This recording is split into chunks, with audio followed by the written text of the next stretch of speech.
Damos inicio a esta clase que pertenece a la unidad curricular Histología General y Biofísica del Músculo y la Marcha, en la cual vamos a estudiar las características del tejido cartilaginoso. El tejido cartilaginoso cumple funciones que están vinculadas a la locomoción, al desarrollo embrionario y fetal y al asiento de patología. En cuanto a la locomoción, este tejido soporta fuerzas de desplazamiento, proporciona resistencia a la compresión, aporta una superficie libre de fricción, y esto es fundamental a nivel de las articulaciones, y proporciona un sostén adaptable a la deformación. Por otro lado, proporciona también un soporte estructural, y esto es fundamental a nivel de la vía aérea, en donde va a evitar el colapso de la misma. Forma el esqueleto fetal y por ende proporciona un molde para el desarrollo embrionario y crecimiento ulterior de varios huesos, y por último es asiento de patología que ustedes como futuros médicos tendrán que estudiar. ¿Cuáles son las características generales de este tejido?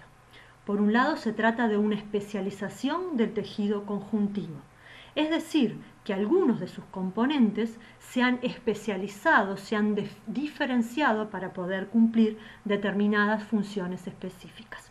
Se trata de un tejido que da sostén y para eso se caracteriza por presentar dureza y rigidez, pero también flexibilidad y resistencia. Por esto estas dos imágenes que les puse en el fondo, homologables a las características de este tejido. Se trata también de un tejido que es avascular, es decir, que carece de vasos sanguíneos, por ende, la nutrición va a tener que realizarla por difusión pasiva. Carece también de inervación, presenta un crecimiento rápido, y esto se da fundamentalmente en el embrión y durante los primeros años de vida, porque como otra característica, durante la vida adulta, este tejido presenta una escasa capacidad de crecimiento y una limitada capacidad de reparación. Por ende, las funciones que acabamos de ver hasta ahora y las características generales de este tejido van a estar centradas fundamentalmente o van a estar determinadas por la matriz del tejido.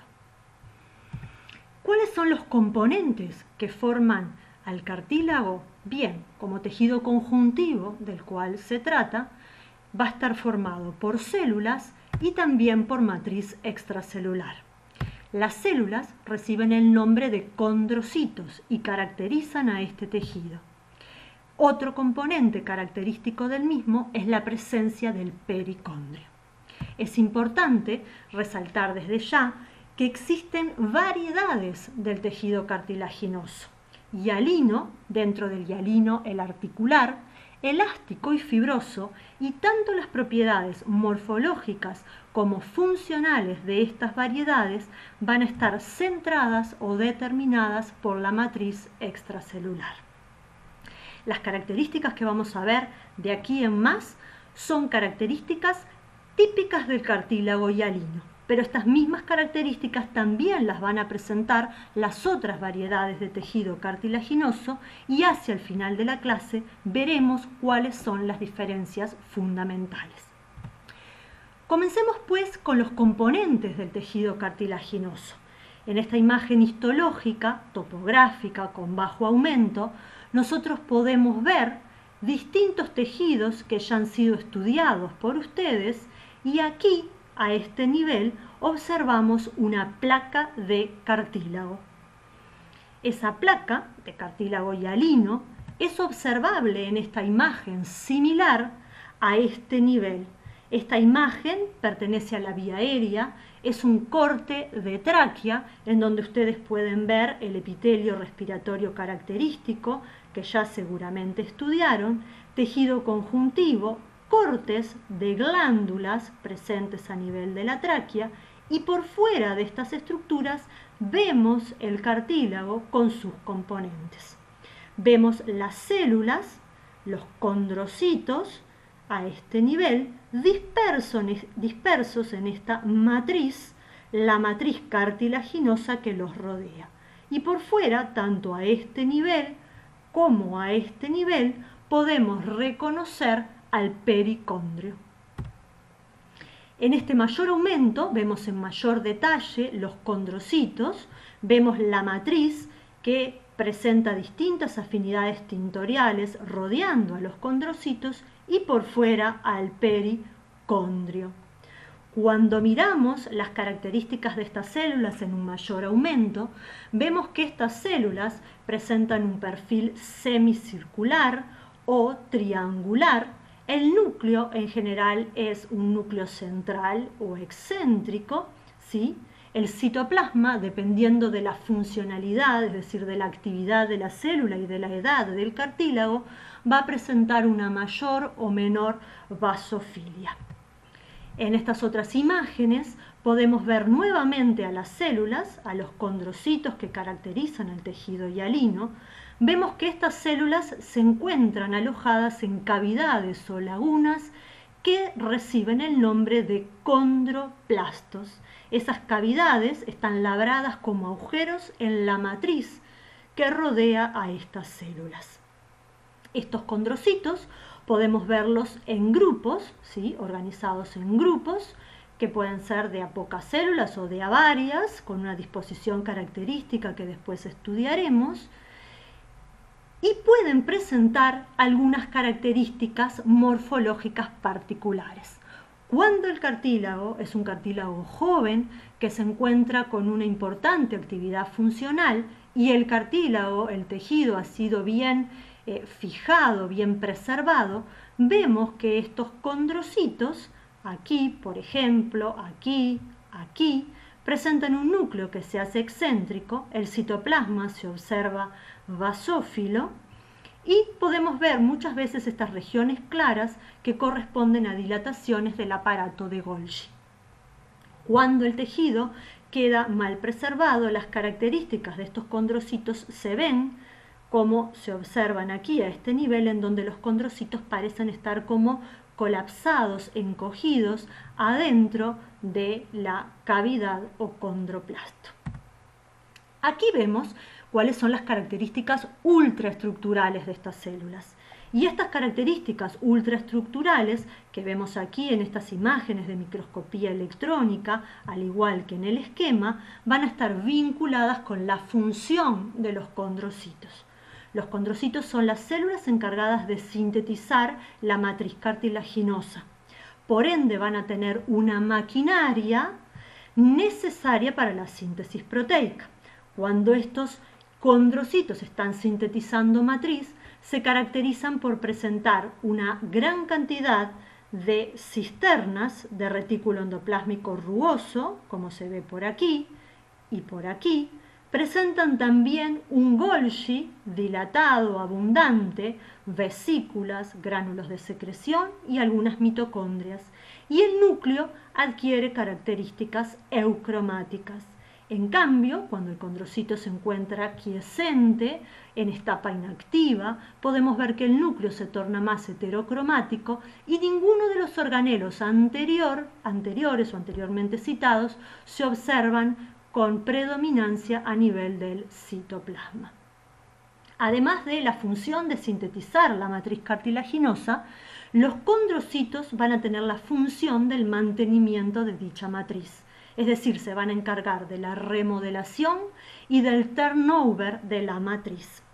Para eso, estos condrocitos tienen una maquinaria encargada de la síntesis de la matriz, pero también son capaces de sintetizar metaloproteinasas. Esas enzimas se encargan de la digestión o degradación de la matriz. Aquella matriz que se encuentra en mal estado, matriz envejecida, con alteraciones, puede ser recambiada, censada por los condrocitos, recambiada y de esa manera remodelada por la síntesis de nueva matriz cartilaginosa. Es decir, que los condrocitos son capaces de recibir señales que provienen de la matriz y en función a eso responder y renovar o remodelar esa matriz cartilaginosa. Por otro lado, es importante también recordar que estas células, más allá de estas variaciones morfológicas, funcionales, también varían con la edad como vamos a ver un poquito más en detalle hacia el final de la clase. Centrémonos ahora en la matriz extracelular del cartílago y para eso les puse esta imagen correspondiente a una gelatina que sería asimilable a ese gel denso que forma la matriz extracelular. E inmersas en esa gelatina, como vemos aquí las frutas, se encuentran los condrocitos en ese gel de matriz extracelular. Esa matriz extracelular forma un gel duro que tiene la capacidad de retener agua, mantener una alta viscosidad en el tejido, permitir el pasaje de pequeñas moléculas y así asegurar la difusión de nutrientes que lleguen a los condrocitos, generar resistencia y elasticidad a la compresión. Y recordemos que estas funciones del tejido cartilaginoso en general y de cada variedad específica va a estar determinada por las características de la matriz que vamos a estudiar ahora. Entonces, esta matriz representa el 95% del volumen del cartílago, o sea, es el componente más abundante del tejido. Tiene una consistencia, como ya vimos, similar a un gel, firme y flexible, y se encuentra altamente hidratada. Y aquí la vemos en estas imágenes de microscopía óptica, que puede ser más o menos abundante, que rodea a los condrocitos, los cuales se encuentran dispersos en esa matriz, rodeados por ella, y que a su vez esa matriz puede presentar, como ya vimos, distintas afinidades tintoriales que se encuentran en relación con los componentes de la misma. ¿Cuáles son los componentes de la matriz extracelular? Bien, la matriz extracelular va a estar formada por una sustancia fundamental amorfa, similar a un gel, que a su vez va a estar formado por agua, por proteoglicanos y por glucoproteínas adhesivas. Además de esa sustancia fundamental, va a presentar fibras. Si nos centramos ahora en la composición de esa matriz, vemos que el agua representa aproximadamente un 60 o un 80% de su composición. El colágeno, o los colágenos, como vamos a ver después, representan aproximadamente un 15% de la composición de la matriz, mientras que los proteoglicanos y glicoproteínas, que forman parte de la sustancia fundamental, forman o están representados por un 9 y 5% respectivamente. Bien, comencemos con los glicosaminoglicanos que forman parte de la sustancia fundamental. Los glicosaminoglicanos están formados por disacáridos repetidos que forman largas cadenas. Y la importancia fundamental de estos disacáridos, como vemos acá en los esquemas, es que estos disacáridos son ricos en grupos sulfato y grupos carboxilo. Estos grupos, tanto sulfato como carboxilo, presentan cargas negativas, cargas fuertemente negativas, que tienen la propiedad de atraer agua, y esto es lo que determina justamente que esa matriz se encuentre tan altamente hidratada. Los glucosaminoglicanos más abundantes son el condroitin sulfato y el queratán sulfato, además del ácido hialurónico o hialuronano. Esos glicosaminoglicanos no se encuentran aislados, sino que característicamente se van a unir a una proteína central o proteína núcleo. Y acá lo vemos en el esquema, ¿sí?, representado en azul. Aquí tenemos las cadenas de los glucosaminoglicanos, queratán sulfato y condroitin sulfato, los cuales al unirse a esta proteína central forman los proteoglicanos. Esos proteoglicanos, como los vemos acá, formando monómeros de proteoglicanos, esta imagen esquemática y esta serían lo mismo, se unen a los filamentos de hialuronano o ácido hialurónico a través de proteínas de enlace. De esa manera, Al unirse estas largas cadenas de hialuronano con múltiples proteoglicanos, forman lo que se conocen como agregados de proteoglicanos u aglomerados de proteoglicanos, los cuales se encuentran en íntima asociación, como vemos en esta imagen, con las fibras de colágeno que están aquí representadas. Acá vemos lo mismo en una imagen esquemática y también en una imagen de microscopía electrónica. Fíjense en cómo esos agregados de proteoglicanos forman estas estructuras que han sido asemejadas a los cepillos limpia mamadera. El proteoglicano más abundante o más característico de la matriz cartilaginosa se llama agrecano. Va a estar formado fundamentalmente, como ya vimos, por condroitin sulfato y queratan sulfato, como cadenas de glicosaminoglicanos que lo forman, y va a ser responsable de la mayor parte de las funciones del cartílago, fundamentalmente del cartílago hialino. Estas estructuras forman un verdadero enrejado, una verdadera red tridimensional que forma, que llena toda la matriz extracelular y que se asocia con las fibras que también forman parte de esta matriz extracelular. Si bien en la matriz extracelular podemos encontrar fibras colágenas y también fibras elásticas, las fibras que predominan van a ser las fibras colágenas. Y el colágeno característico por excelencia del cartílago va a ser el colágeno de tipo 2. Este colágeno forma haces relativamente delgados que se asocian con otros tipos de colágeno que también están presentes, como son el colágeno de tipo 9, 10 y 11. Estos colágenos se van a organizar en redes delgadas, orientadas al azar en las 3 dimensiones, y también por haces algo más gruesos, de colágeno tipo 2 también, que se van a disponer según las líneas de fuerza que deba soportar el tejido. Estas fibras de colágeno van a ser las responsables de la resistencia a la tensión y al estiramiento que posee el cartílago y sin lugar a dudas, igual que el resto de los componentes de la matriz, van a ser secretados por los condrocitos y los condroblastos.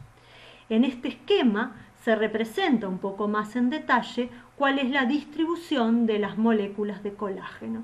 Sin duda el 80% aproximadamente va a estar representado por el colágeno tipo 2. Un 15% va a estar representado por colágenos de tipo 9 y 11 y un 5% aproximadamente va a estar representado por otros tipos de colágeno, entre los cuales han sido mejor estudiados el colágeno tipo 10 y tipo 6.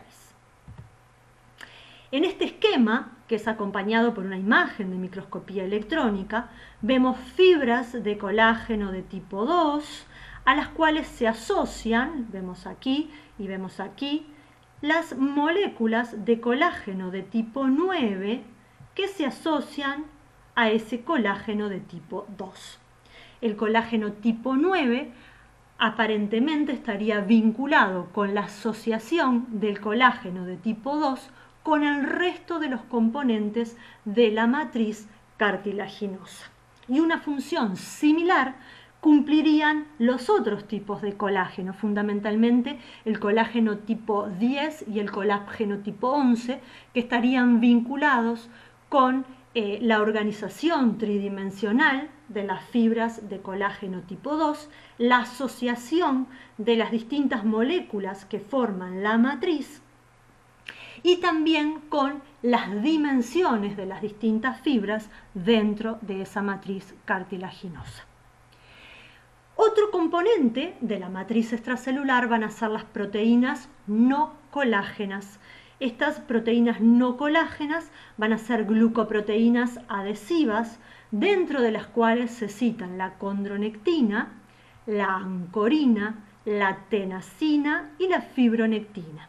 Estas proteínas no adhesivas se localizan fundamentalmente en asociación con los condrocitos, rodeando a los condrocitos, y estarían vinculadas con funciones de asociar estos condrocitos a los componentes de la matriz extracelular y de esa manera estarían vinculadas con la transmisión de señales desde la matriz hacia los condrocitos y la respuesta de los condrocitos en relación a esos cambios en la matriz. También se ha visto que algunas de estas proteínas no colágena tienen importancia clínica porque su dosificación se utiliza como marcadores de recambio y degeneración del cartílago. Y ahora vamos a detenernos un poquito en esta imagen. Fíjense en cómo ven ustedes a los condrocitos, y estos condrocitos están en asociación, están íntimamente relacionados con toda esta red de fibras y componentes de la sustancia fundamental. Y dijimos ya que entre estos componentes, en estos espacios, se aloja el agua. Esta matriz está altamente hidratada, por ende todo esto está ocupado por agua. Y esto va a determinar las distintas propiedades funcionales de las cuales es pasible o es característico el tejido cartilaginoso. Por un lado, la presencia de estas moléculas y en particular del agua es lo que va a permitir la difusión de los nutrientes desde el tejido conjuntivo periférico, o sea, desde los vasos que se encuentran en ese conjuntivo que está en la periferia, en el pericondrio específicamente, hacia los condrocitos. Por otro lado, como esta red forma un verdadero filtro, un verdadero enrejado, esto va a impedir la difusión o el pasaje, por ejemplo, de moléculas de mayor tamaño, como ser microorganismos, como ser, por ejemplo, algunas inmunoglobulinas o algunas células del sistema inmunitario, es decir, que de alguna manera van a estar protegiendo al cartílago. Esto es fundamental o tiene implicancias clínicas, como ustedes van a ver más adelante, en lo que tiene que ver con el trasplante de tejidos y las cirugías de reconstrucción.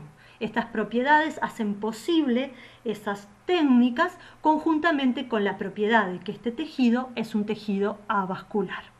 Entonces, esta red tridimensional que forma la matriz es responsable de la difusión de nutrientes, va a actuar como filtro del pasaje de moléculas de mayor tamaño y por último, y importante, va a hacer que esta matriz contrarreste las fuerzas de tensión o de presión sobre el tejido. Entonces, ¿cómo se entiende esto? Si yo ejerzo una fuerza de presión sobre el cartílago, sobre la matriz del cartílago, esto va a ser sensado por esta matriz y en el lugar donde se produce esa fuerza de presión, el agua de la matriz se va a desplazar. Al desplazarse el agua, los glucosaminoglicanos, por ejemplo aquí, que van a quedar próximos y que están cargados de cargas negativas, ¿sí? Valga la redundancia, van a quedar próximos entre sí y esas cargas negativas van a generar importantes fuerzas de repulsión.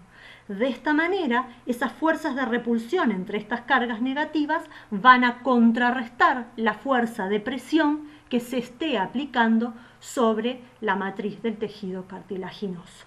Una vez que cesa la presión, el agua vuelve a su lugar de origen y de esta manera se restituye la normalidad a nivel del cartílago.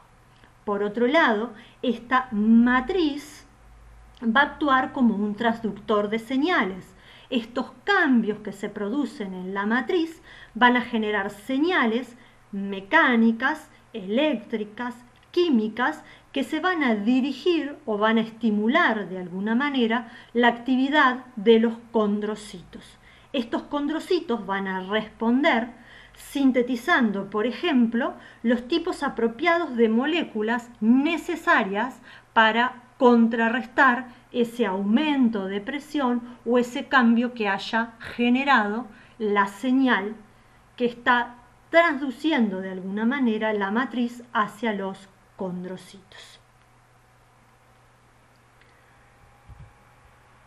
Si continuamos con la matriz extracelular, Ya vimos que esa matriz extracelular forma los condroplastos o lagunas que alojan a los condrocitos, que se observa muy claramente en esta imagen, ¿sí? Este espacio que queda alrededor de los condrocitos corresponde justamente a esa laguna o condroplasto.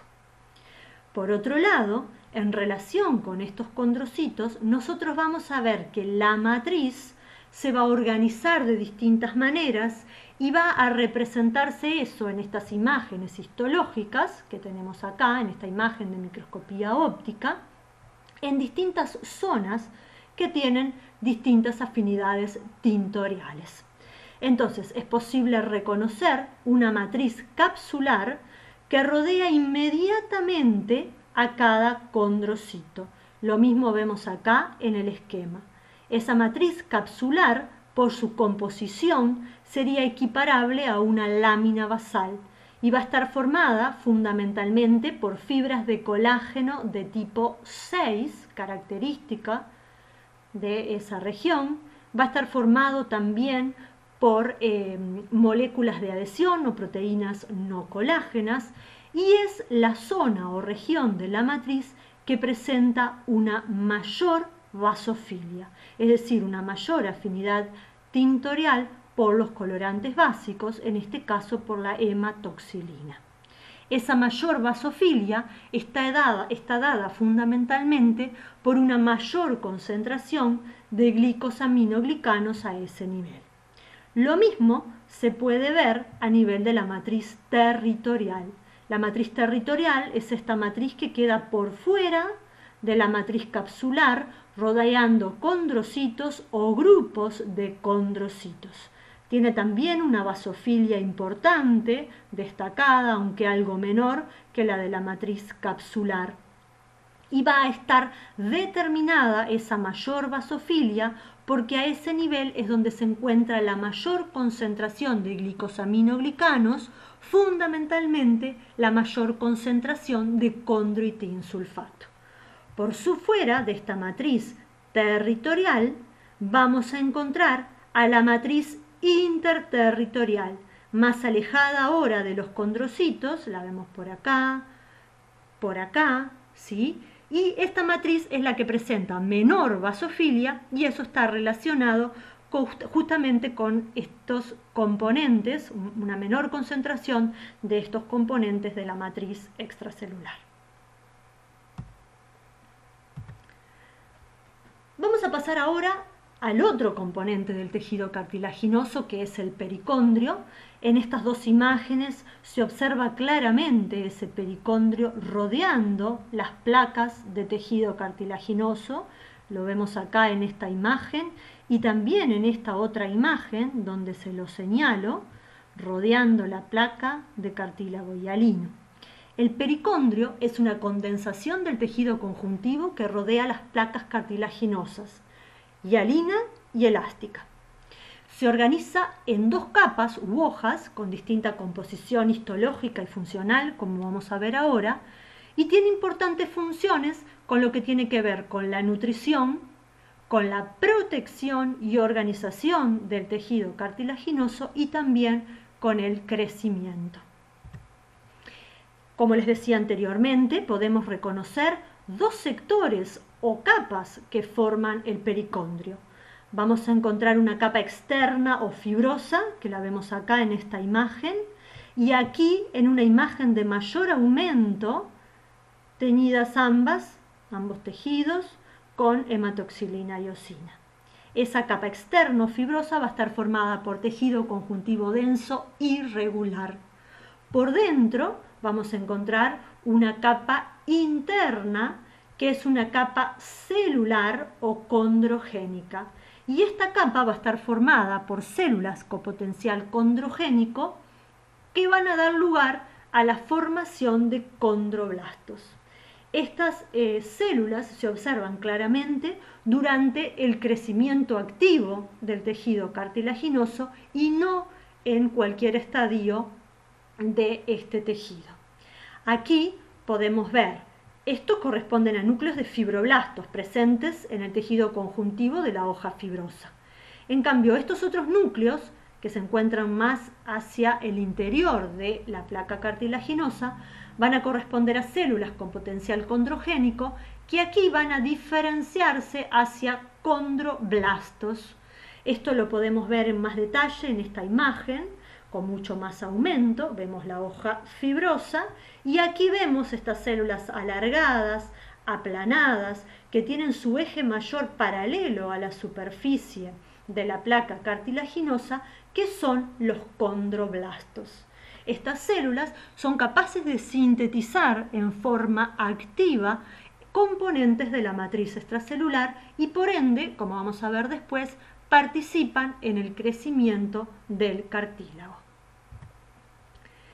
Bien, existen, como ya hablamos, variedades del tejido cartilaginoso.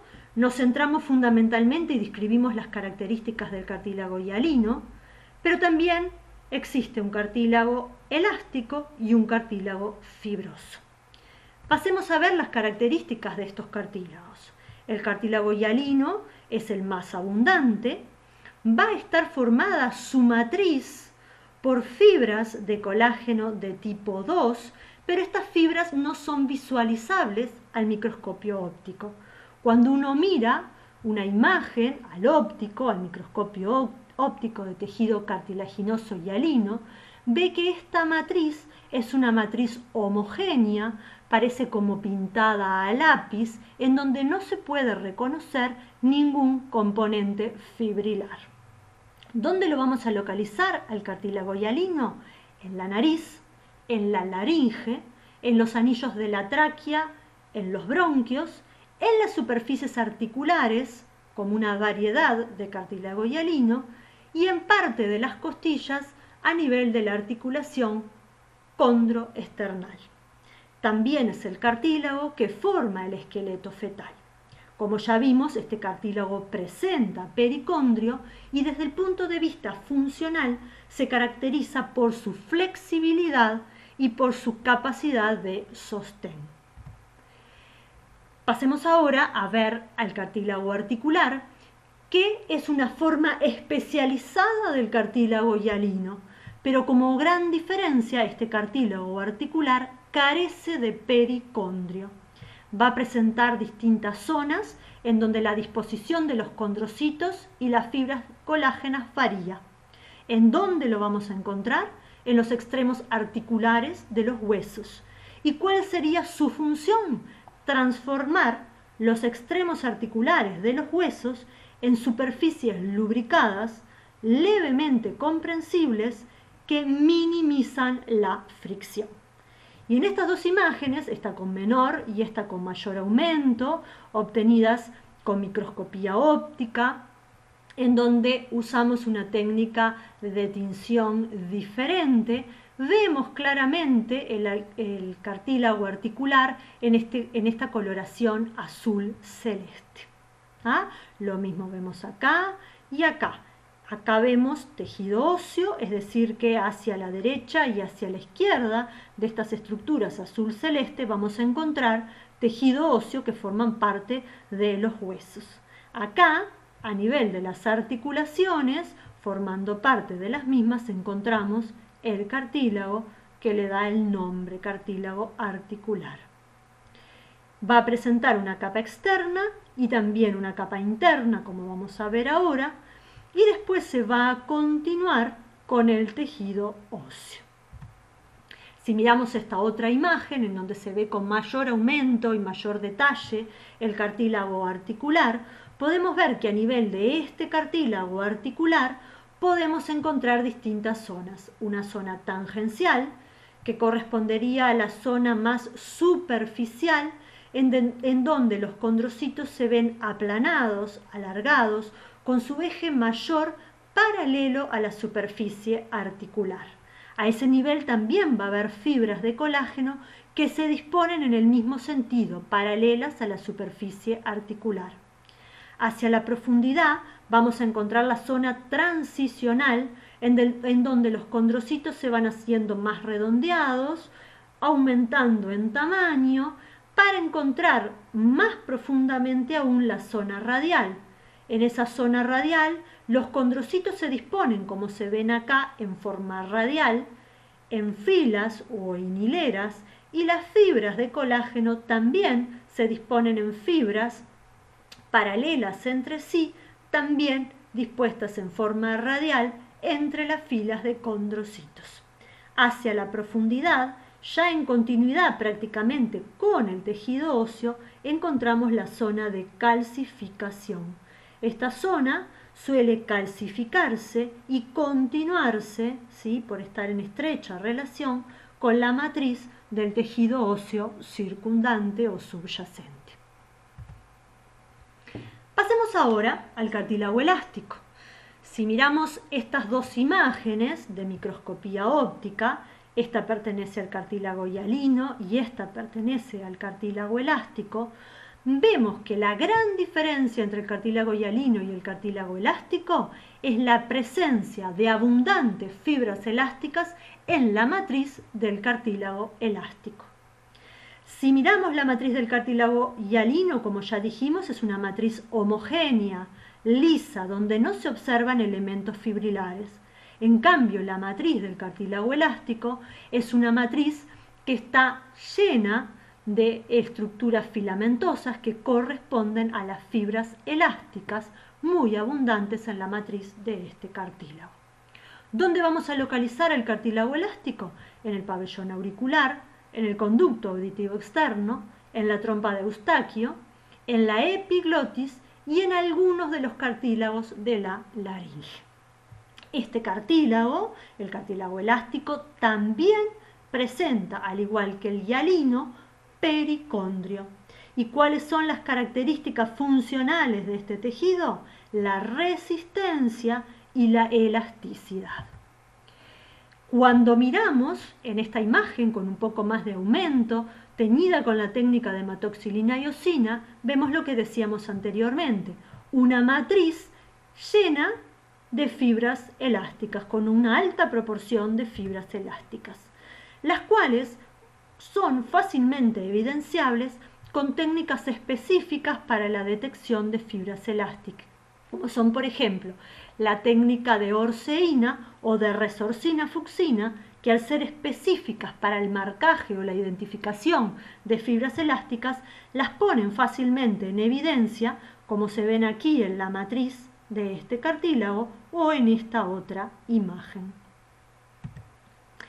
Cuando miramos al cartílago elástico, en una imagen con poco aumento, en una imagen más topográfica, lo que vemos, como se observa aquí, es la presencia de pericondrio, que es una de las características de este tejido, rodeando la placa cartilaginosa, y después encontramos a los condrocitos, que característicamente suelen verse más grandes, más abultados, como de mayor tamaño, y rodeados por menor cantidad de matriz extracelular. Muchas veces también es posible ver estos condrocitos dispuestos en grupos característicos. Ahí tenemos una imagen con hematoxilina y eosina de este cartílago elástico, y aquí tenemos dos hermosas imágenes con técnicas específicas para el marcado de fibras elásticas que se ponen en evidencia, ¿sí?, como estos elementos filamentosos fibrilares que rodean a los condrocitos, que también están metidos en sus condroplastos característicos. En cuanto al cartílago fibroso o fibrocartílago, este cartílago ha sido homologable al tejido conjuntivo denso regular. ¿Cuál es el componente que va a predominar en este cartílago? Las fibras colágenas y en particular el colágeno de tipo 1. Si bien también va a presentar colágeno de tipo 2, el colágeno que lo va a caracterizar y que va a ser más abundante es de tipo 1. Este tipo de cartílago también carece de pericondrio, al igual que el cartílago articular. ¿Dónde lo vamos a localizar? En los discos intervertebrales, donde se da la inserción de tendones en el hueso. Y por último, lo podemos encontrar también formando parte de las reparaciones, por eso es que se puede formar luego de lesiones de otros tipos de cartílagos como una especie de cicatriz fibrocartilaginosa que trata de reparar esa lesión. ¿Cuáles son las características fundamentales de esta variedad de tejido cartilaginoso? La resistencia y la gran rigidez que todas estas fibras de colágeno fundamentalmente le van a estar aportando al cartílago. En esta imagen vemos las características morfológicas del fibrocartílago y vemos que en esta imagen, que utiliza una técnica tricrómica que pone en evidencia las fibras cartilaginosas de esta coloración azul celeste, vemos como esas fibras colágenas son muy abundantes y se encuentran muy organizadas y muy ordenadas, paralelas entre sí.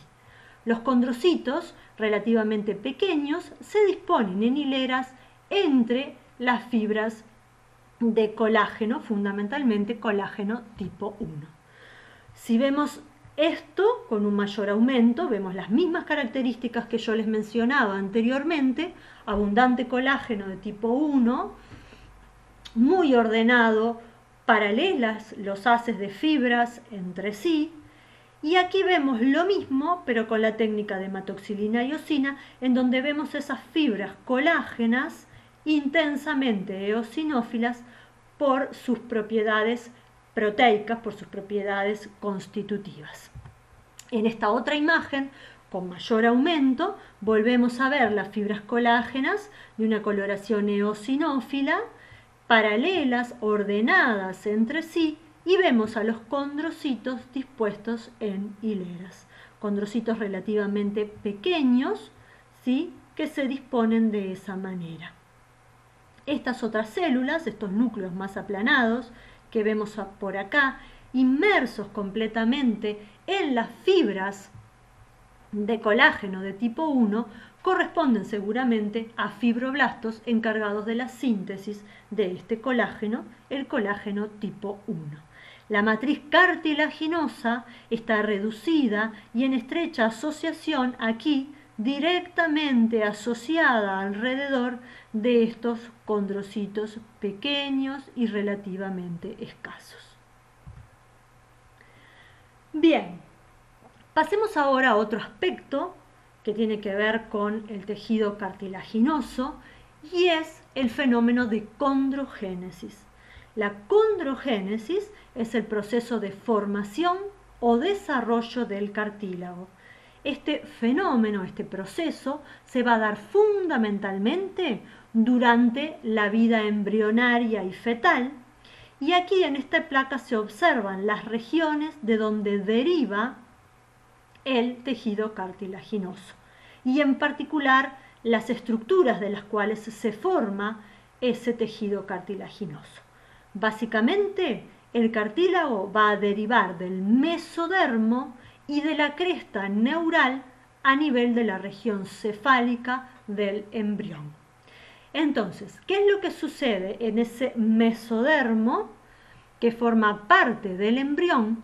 Las células mesenquimales indiferenciadas, que son capaces de diferenciarse en varios tipos celulares diferentes, bajo la acción de determinados estímulos, van a cambiar su morfología, se van a aproximar, y bajo la expresión de algunos factores de transcripción como es el SOX9, eso va a determinar que esas células indiferenciadas se diferencien hacia condrocitos característicos del cartílago hialino.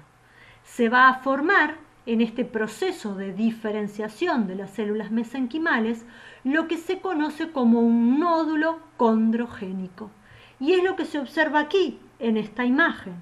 Las células mesenquimales se han aglomerado, se han unido, formando este nódulo donde las células cambian sus aspectos morfológicos, se transforman en células más grandes que adquieren perfiles poligonales, constituyendo en sí a condroblastos pertenecientes al nódulo condrogénico.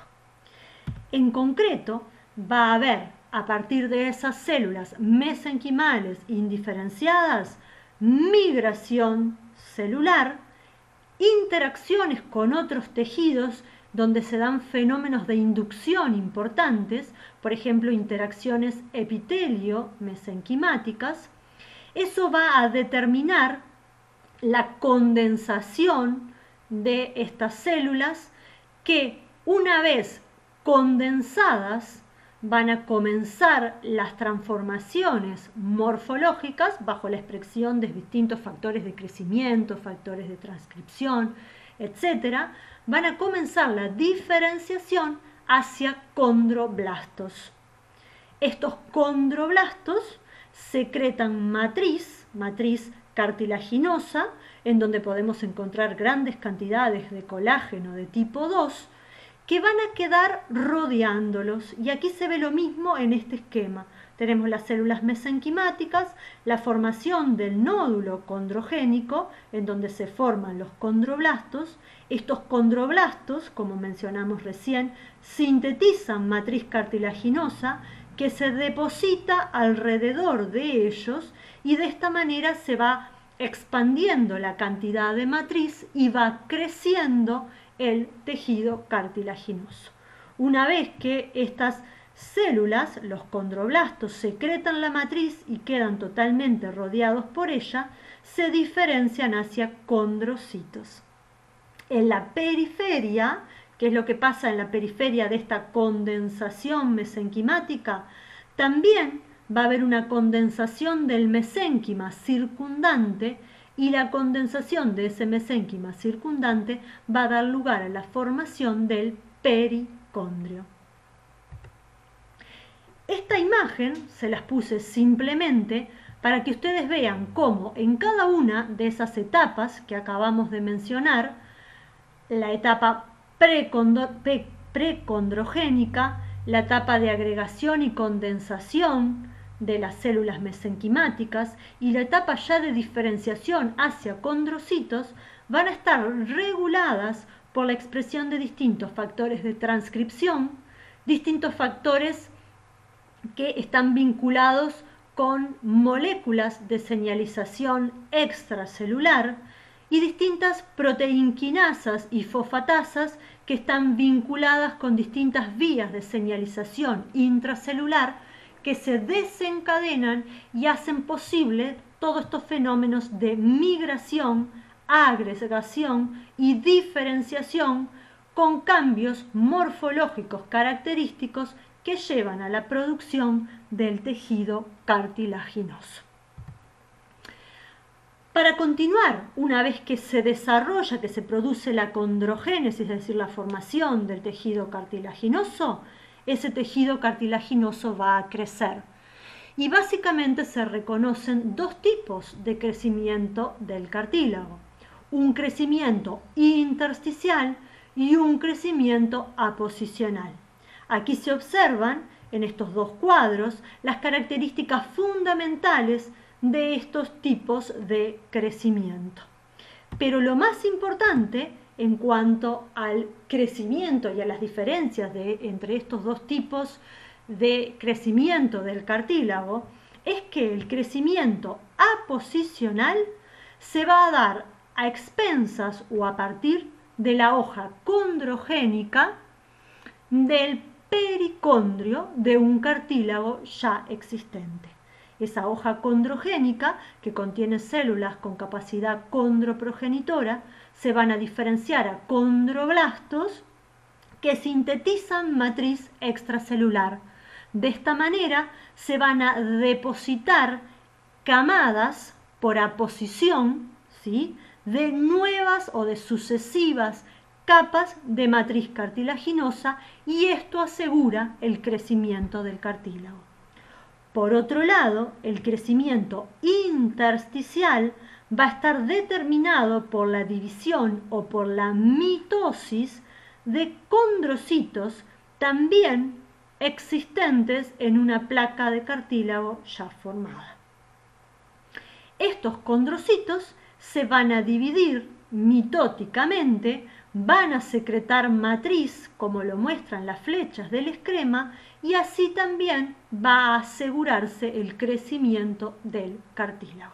Es decir, que este crecimiento, la posicional, se da desde la superficie del cartílago. El crecimiento intersticial se da desde el interior del propio tejido. Este crecimiento, el crecimiento intersticial, se va a dar fundamentalmente en la formación inicial del cartílago, es decir, en las primeras etapas del desarrollo embrionario fetal y en los primeros años de vida a nivel de las placas epifisarias que permiten el crecimiento en longitud de los huesos largos hasta que se produzca la completa osificación del hueso y culmine el crecimiento del mismo. Acá lo que se observan son imágenes que refuerzan estos conceptos. El crecimiento aposicional desde el pericondrio y el crecimiento intersticial desde los condrocitos que están en el interior del propio tejido cartilaginoso. Aquí vemos una imagen que muestra en la periferia el crecimiento aposicional y en el centro, en la profundidad del cartílago, como vemos acá en esta imagen, el crecimiento intersticial.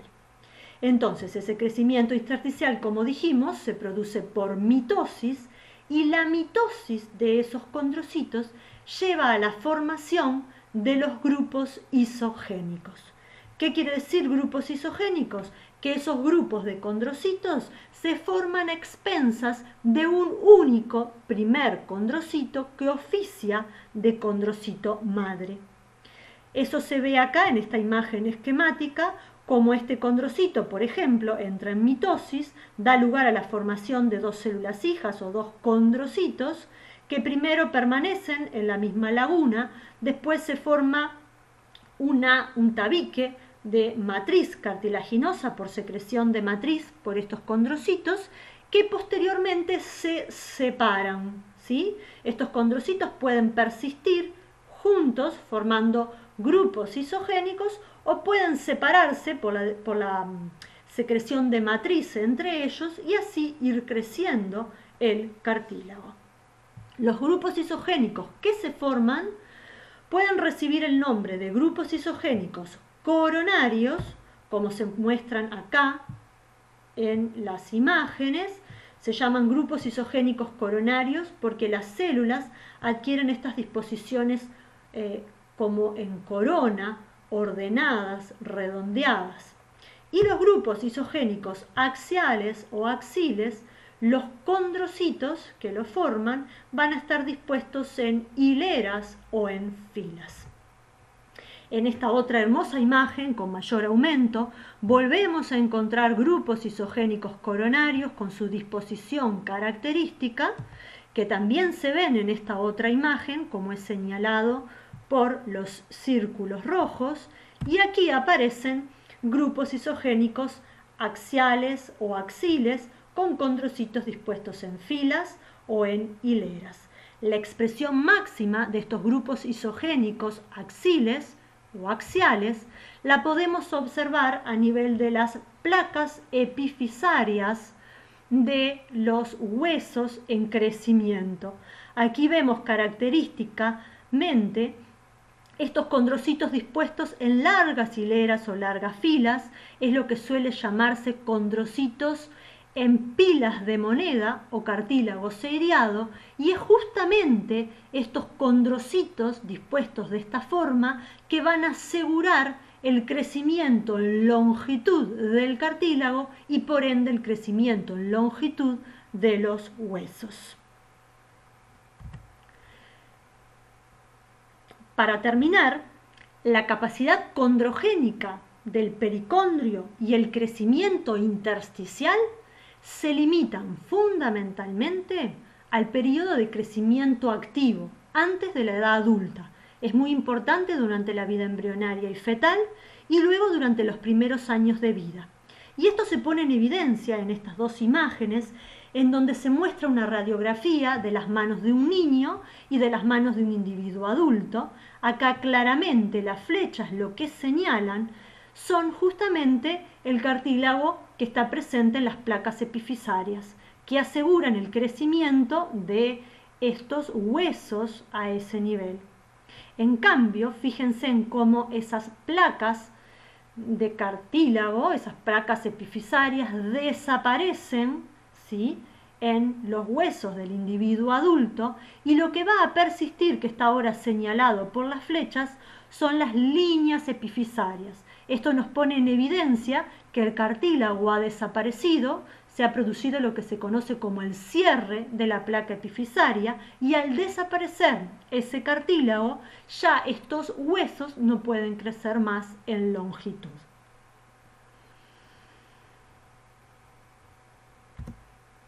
Miren esta imagen, miren esta imagen. Estas imágenes corresponden a imágenes de patología. ¿Por qué? ¿A qué quiero ir con esto?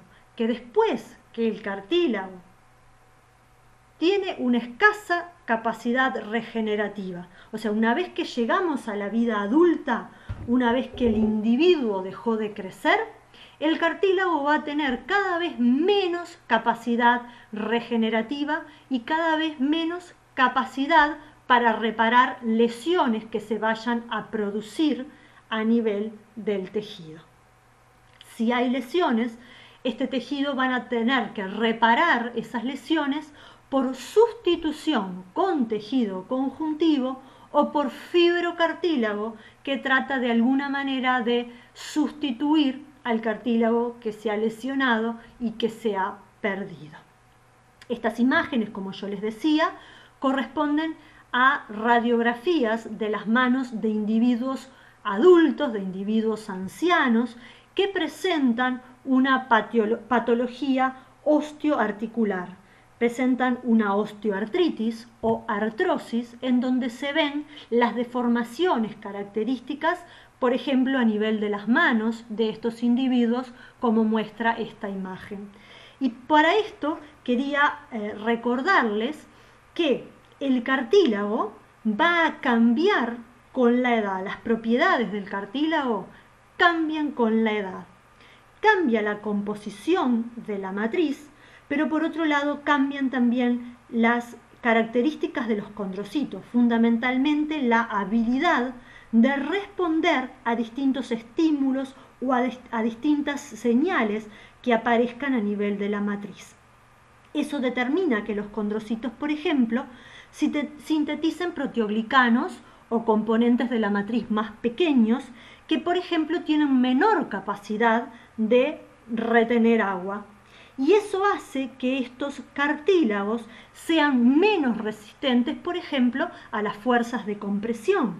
Eso determina una mayor vulnerabilidad a pequeñas lesiones que se dan, por ejemplo, por sobrecarga de peso en los individuos adultos a nivel del cartílago.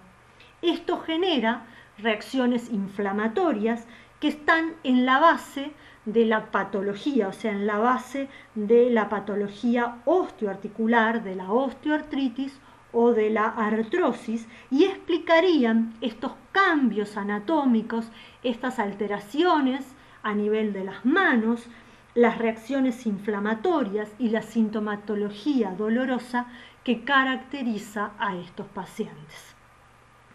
Bueno, llegamos hasta aquí, los dejo con la bibliografía, espero que puedan estudiar y cuídense mucho.